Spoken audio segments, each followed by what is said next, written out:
you're only thinking about the next guy as a competition. But education should actually teach you how to work with other people for the common good. That's about that sense. The other one is communication. You might be so good as an engineer, a chemist, or whatever, but if you cannot pass that across to the next person, it's as good as useless because they do not know that you know it and they cannot help you. The most important one, which is something we actually really neglect so much, is cohabitation. So I'll give an example. You have a neighbor who has a 2-month-old baby who probably should be sleeping at 6 p.m. or 7 p.m. every day. When you come back from work at 9 o'clock or 10 o'clock and you're blaring your fan, for you want them to behave quickly so you can get it. But you're not thinking about, I have a neighbor who has a child and the child is sleeping. Maybe I'm going to wake them up, the kid up. And that's where cohabitation comes in. So you have an advanced systems. You have situations where you live with other people from everywhere. So you have you're learning with people from across the world. So you understand how to treat other people and how to keep them in mind when you're making your decisions. So that's sort of how to live. And how to make a living is the education system maybe I'm going to go from solving and that's where cohabitation comes out. So then have advanced systems. So what you have situations where you live with other people from everywhere. So you have learning is getting out possible pencils. So you understand how to treat other people if you are getting the job and you make your decisions. So that's sort of the simple how to live and how to make a living is that's sort of the work we do to is the education system that we're going to go from. So if you know how to treat other people if you are getting the job and you make your decisions. So that's sort of the simple how to live and how to make a living is that's sort of the work we do to is the education system that we're going to go from. So if you know how to treat other people if you are getting the job and you make your decisions. And as well,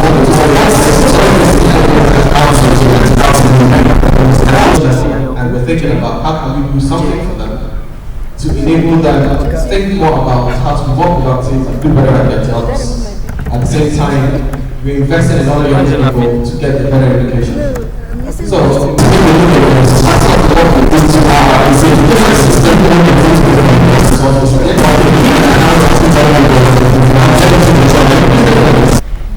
the biggest university can take in like 40,000 students. So you need 100 of that would be 400,000 students. 1,000 of that would be 9,000.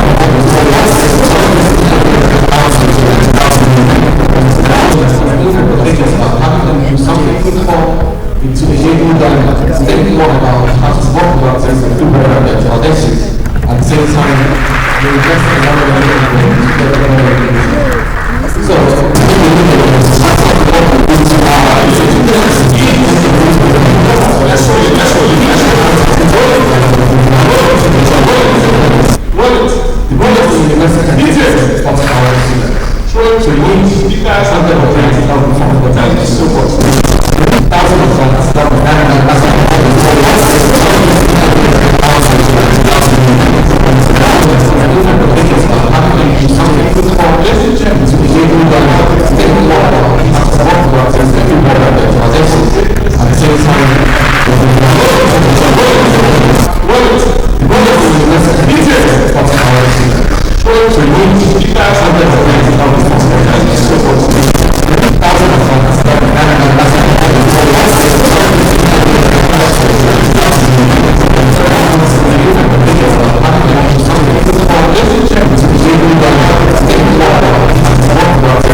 because the wages aren't increasing, the cost of goods and services have increased. And more, the woman, so taking the typical woman who has a family to run, has a small business to run, still has to manage with the same amount of money that she may have been managing with, because the wages aren't increasing. Yes, we are, in terms of adding more work to our women folks, because then we have more and more women going into small businesses to be able to keep body and soul together and to keep their families together. And I'll also say no, because the cost of goods and still has to manage with the job. So if you take our women for access to finance, a lot more women are the ones that are trying to access the finance by reason of small, medium enterprises that they run. The cost of getting that finance alone is not making it possible for us to even grow our GDP in terms. So that in itself, and that's just one example.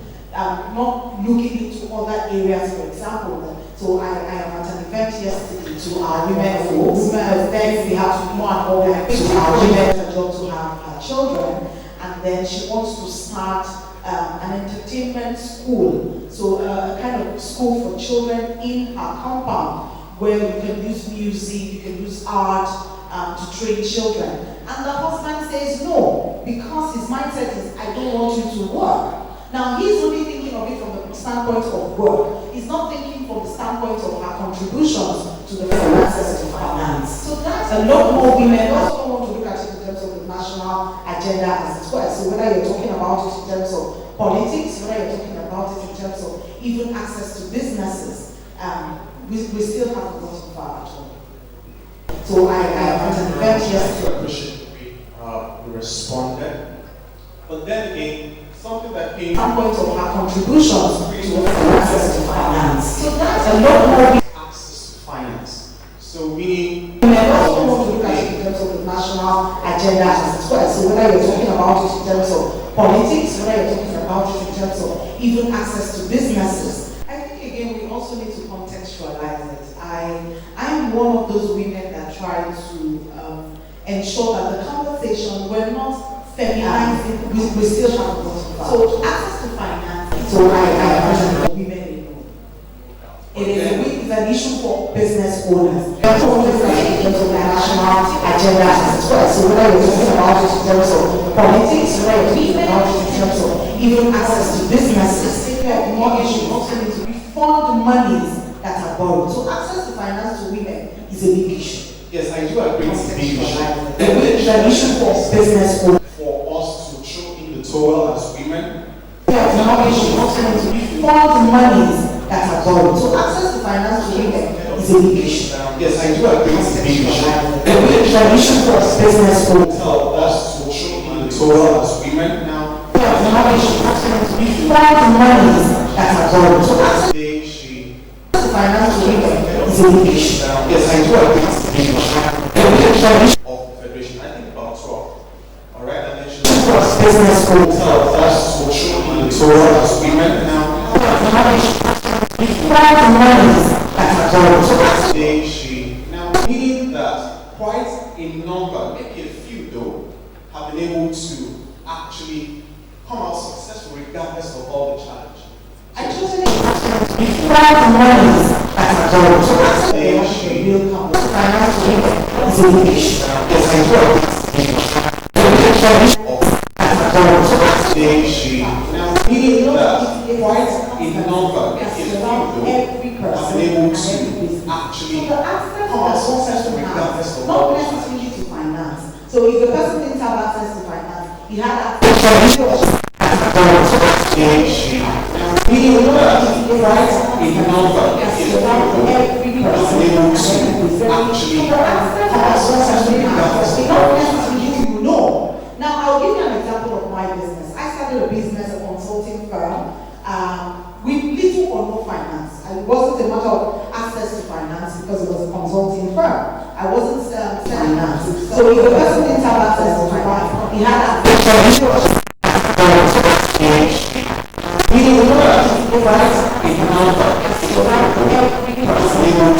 It was a market that was very access to finance because it was a consulting firm. I wasn't selling that. So we had access to finance. We had access to it's very clear that I'm already selling the losing market. It is not about who I can speak to speak for me. Because people just need to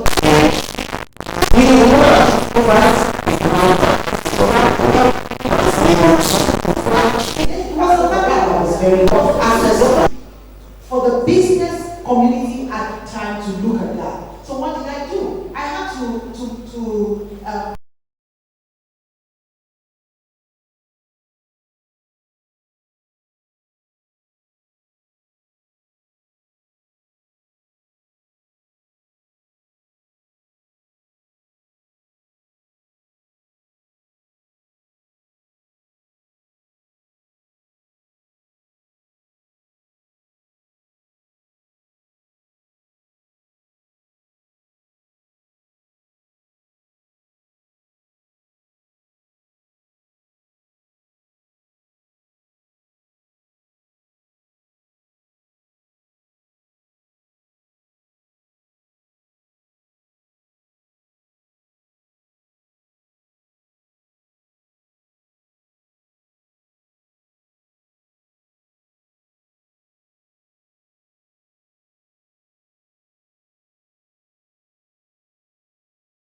I have a very Nigerianish accent, so that I will need to be able to pass across quickly. But here's the thing, right? GDP, in easy terms, is the total number, the total. I have a very Nigerianish accent, so that I will need to be able to pass across quickly. But here's the thing, right? GDP, I happen to have a radio station.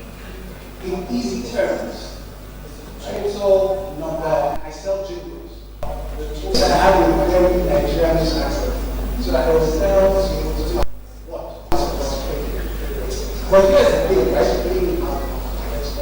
G, I happen to have a radio station. In easy terms, total number, I sell jingles. Remember, I was that thing with money. Now, I've taken the money, I've paid the school fees. The person that what? They paid salaries. Now, the person they paid salaries can now go to the supermarket down the road and buy Indomie. Remember, I was at the supermarket. Now, I still have the money, I've paid the school fees. The person that salaries. Now, the person they paid salaries can now go to the supermarket down the road and buy and now decide to now.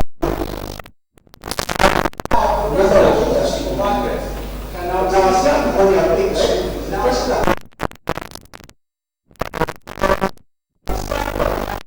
paid salaries. Now, the person they paid salaries can now go to the supermarket down the road and buy and now decide to now.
Okay, I woke up this morning and I saw one of our honorable members of the House.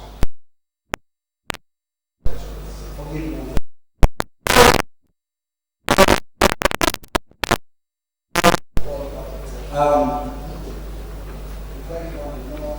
Okay, I woke up this morning and I saw one of our honorable members of the House. Forgive me.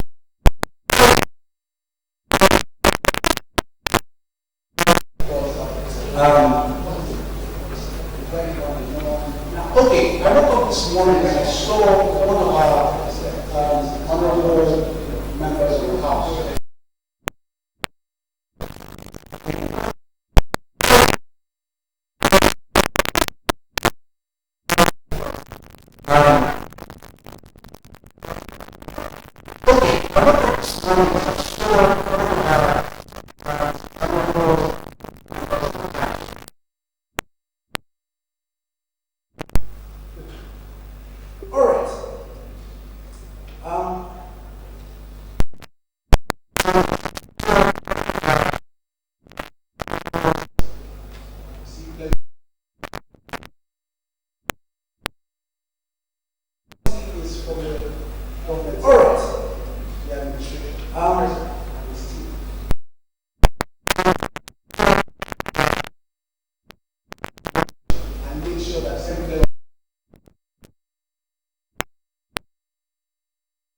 So every time the government says we want to cut down this administration, we're not, what's and make sure that everyone. So every time the government says we want to cut down this administration, we're not, what's policy on the other hand is what is Nigeria. They decide how much money is in circulation, how the banks will, the interest rates, several rates, there are several rates they basically control all those things. Now, the thing about this rate is that a single move from the CBN, say MPR, it's called the monetary policy rate. If it goes from, I think it's 12 or 13% now, if it moves from 13% to 15%, do you know what that means? Every single person here that has a loan, existing loan, probably 2 years ago, your interest rate will be by 2 points. Whether you like it or not, and then you sit down and think, policy doesn't affect you. I don't have a long speech. I just thought to, because there's little I can say in this short period of time to really explain to you how deep the monetary policy affects entrepreneurship in Nigeria. There was a law set by the last administration that guaranteed 100% repatriation of capital and profit by any company coming outside of Nigeria to invest here. It was an incentive. To me, I saw it as silly. Why? Because you're trying to bait them in instead of doing the right things to do to make them come by themselves. Well, let's even forget whether I said it or not. You've done it. Right? So stick with it. And all of a sudden now you're now trying to clown people from taking out their money again, and you're wondering, what's going on? Alright, so as a business person, as an entrepreneur, policy can kill your business before you even start it. You can buy all the machinery and start heading to Nigeria. You're really excited that you're about to hammer now. And as the machinery lands at the port, the government just releases a new policy saying that,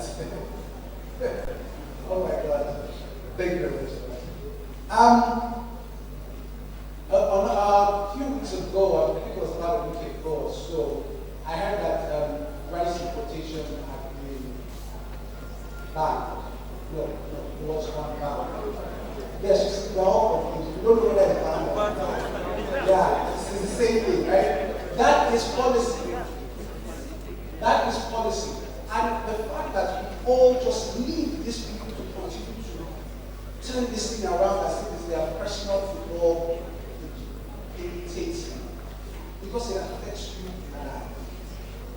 I'll tell you a personal example. My home is very small. It's just me, my wife and I, our lovely son. And groceries for the month before this whole I mean, I used to go through every aisle, I would stroll through every aisle, and at the end of the strolling, I would probably spend like maybe 25,000. And I'm really picking everything. I'm picking things I don't think I really need. Now I'm avoiding aisles. And I'm pushing over 70,000 a month. And you think policy won't upset me? I believe that it is time that Nigerians need to. I wish that we could have more of this kind of conferences in Pidgin English. No, I'm serious. I'm not even joking. Because we need to get the discourse to the average man to understand how these people are affecting their lives on a daily basis. Your CBN governor opens his mouth to say something. Somebody far away in America that was about to make a decision to come to Nigeria changes his mind. You don't get it. They are playing with a future that might not be if they continue to do things like this. That is why I believe that entrepreneurs, business people, whoever we are, we need to stand up and begin to lobby these people. We need to start to put pressure on them. They cannot continue to change laws every single day. We cannot get to the goalpost. Imagine a football match, and you know that the post is there, and you see that there are some players that they never even need to touch the post, they know that that's what it is, and they just play with the back of their heel or something. And every time we move towards the post, we change it to that place. And then we move towards it and change it here. My job here, I think, is done. I feel, because I came here to get you thinking a bit about policy. I'm going to know that it is the right direction to go. It is not something abstract. Because we use all those terms, and I really hated the fact that we use those terms. I wish we could stop using them. I go on some shows, and because of the fact that I think the audience understands what I'm saying, I can start talking now and think I'm not speaking English. Tell you, it is what we do, and it confuses a lot of people.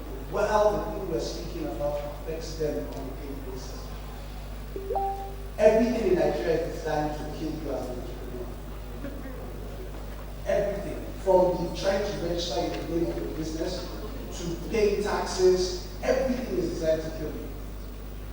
And why do you think that is so? Policy. Who sets those policies? You can't continue. Thank you very much.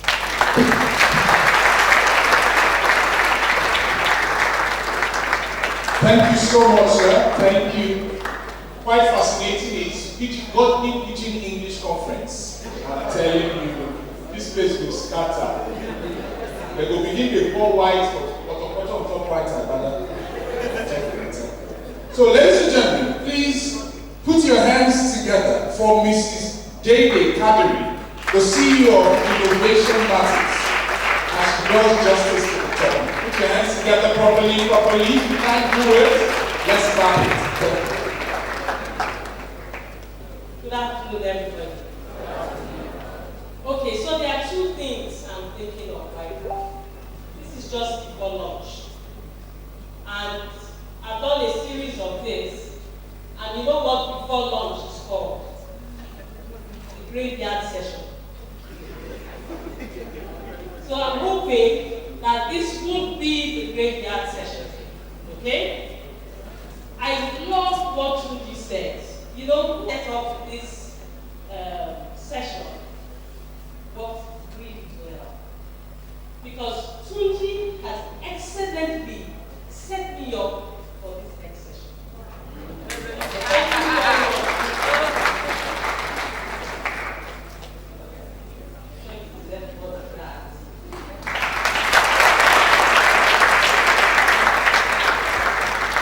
Now, when you look at this, I really don't have the title of my presentation on this slide, and that's done intentionally.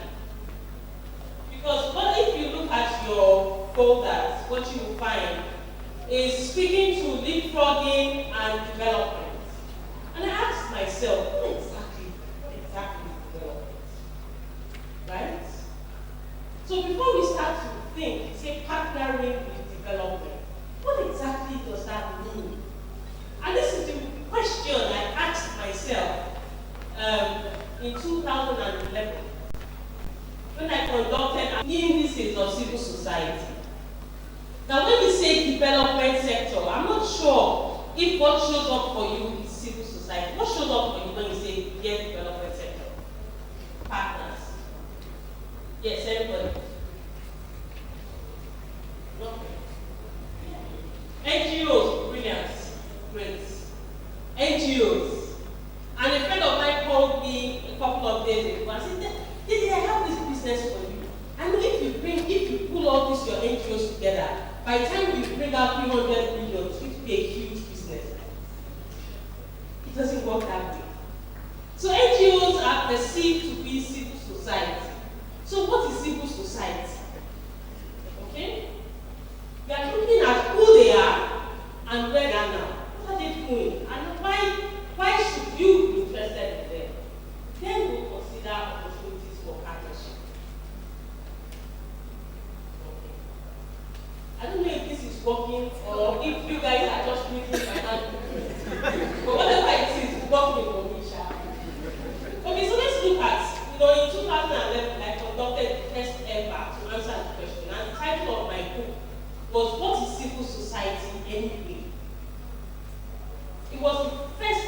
study on civil society, and we looked at 400 civil society organizations in Lagos State alone. And that is NGO. So in my mind, civil society was NGO. And we went out and looked for 403 exactly NGOs. Now, what was the field? This is so wordy, but I'll summarize. Civil society, as we know them, before 1960, we had a movement, we must be independent. There was a huge movement, and then it happened. We got independent in 1960. And then Nigeria was militarized. And we went through all kinds of military junta. And again, there was another movement, we must be free. And you know them.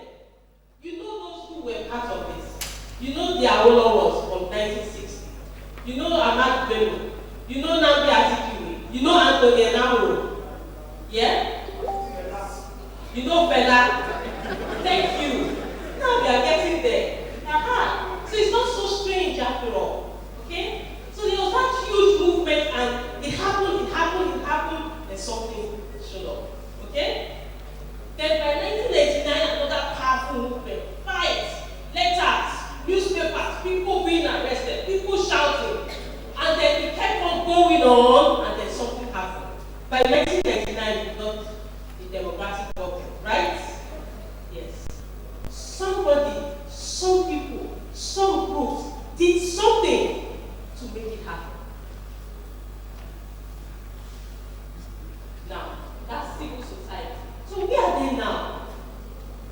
Some time ago, maybe you see some of these lawyers from straight from courts say we are taking the government to court, we are going to do this. Can you tell me, force the government to a standstill to demand certain benefits that we are enjoying today. But you don't see them on television anymore. You really don't know. This just show up as individuals, not people, not companies. They don't look like they have so much money, or they look like they have too much money, or NGOs are stealing money. They're just collecting money from Weibo and just spending it. Does that show up for you sometimes? Yes. Today, NGOs are invisible. And I'll tell you what my studies revealed. Oh no, don't tell me. What's happening to my slides? It's you. I have some lovely pictures here for you. And get the information. Okay. Now, basically, what civil society is huge. It's not just NGOs. Beyond that, civil society is that space that is occupied between the family and government. Now, between government that is in charge of all of us and our units, there has to be a movement that will cement these two together. So that government that is all powerful must work in the interest of the family. That is what civil society is. And in Nigeria, there's so many of them, structured in different ways. So NGOs are just one. There are other associational groups. The Ada Women is a civil society. The media are civil society. Social enterprises are civil society. Company, this is civil society. You and I are civil society. So unless that says I know something pretty in the middle, but in the center of it all is that cement that must happen, that must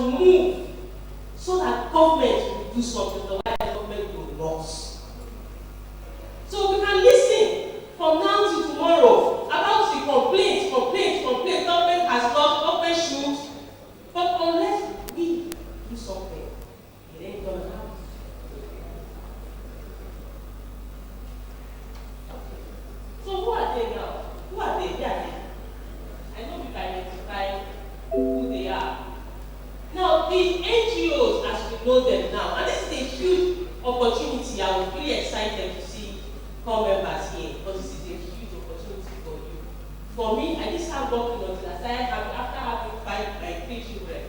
5 years after. So when I got into the cell, like, what's happening? What's happening? And by the time I got there, I started practice and I got into this sector. Fantastic, I'm telling you. The exposure, the leverage, the knowledge, the skills. I am so multi-skilled now. I can do anything. I have a background in law. I'm a budget analyst. I'm a public speaker. I support UNDP. I work in the oil sector. I'm doing all kinds of things. And I started a microfinance institution. So there's nothing. There's absolutely nothing that you cannot want to use this as a living. Why? Because it takes you away from the victim mentality. You are no longer a victim of what government is doing to you. You are part of the solution. And I so believe that. So we are this civil society so that you can take advantage of them.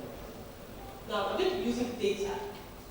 The largest cluster can be found in the urban areas. This is NGOs now. Surulere, Yaba, and Ikeja. So if you are looking for them, that's where you find them. 52% of them are there. What are they doing? They are juggling multiple services, all kinds of things that are not seen. Education, health, power supply, they are everywhere. So you see, you experience a policy change. Something happened to make it work. Somebody somewhere in the background moved things. I remember when I did some budget analysis for a state government,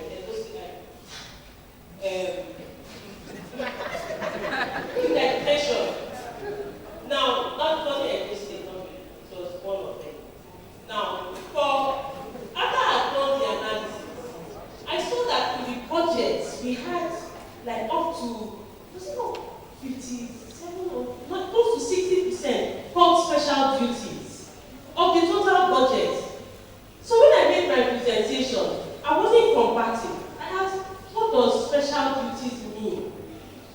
Because if you continue to use special duties, it's going to affect schools, it's going to affect children, it's going to affect the future. And what did they say? And let's look into it. Today, special duties represent only 2% of the budget in that sense. So, how has full stop taking place there? They generate their own income. It's a fact that civil society or NGOs take money from international partners. Not true. About 12%, 9% take from international partners. Okay? They are contributing 15,000 people in Lagos State. And within a space of 4 months, we counted this. 15,000 people to the workforce. Volunteers alone are about 16,000. So it is not true that in Nigeria we don't have a volunteering culture. It's not. People who know the benefits go into that sector because you are giving. What you give, you will take. It's as easy as that. But many of them are operating under the radar. 59% are not formally registered. So you want to find them, go to their associations or their groups. Now, there are 3 hurdles we have to pass before we get into a partnership with civil society. First is the challenge of survival. Many civil societies have gone under. Many did not survive because they didn't have enough money to continue to give people or to fund their passion.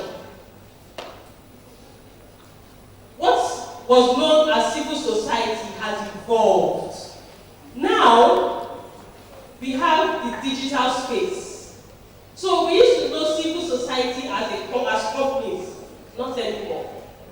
Civil society, who can control the digital space and influence decisions, is now your common day hero. So it's very strange that people like, if you see your name on Linda Ikeji's blog, say, what's it mean there?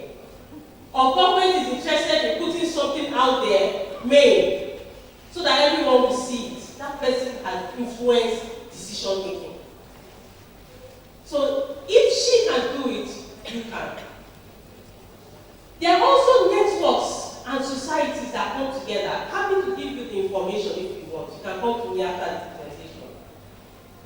they operate in groups.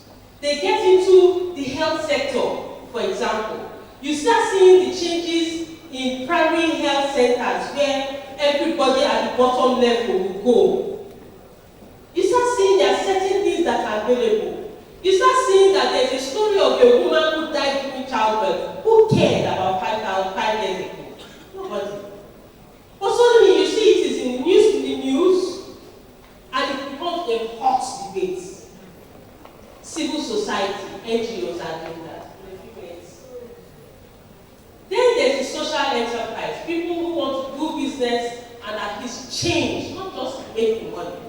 Make the money and change Nigeria. So there are a group of that you see. So what I want to leave you with, development does not mean buildings, roads. Development means and the family unit. What really matters to us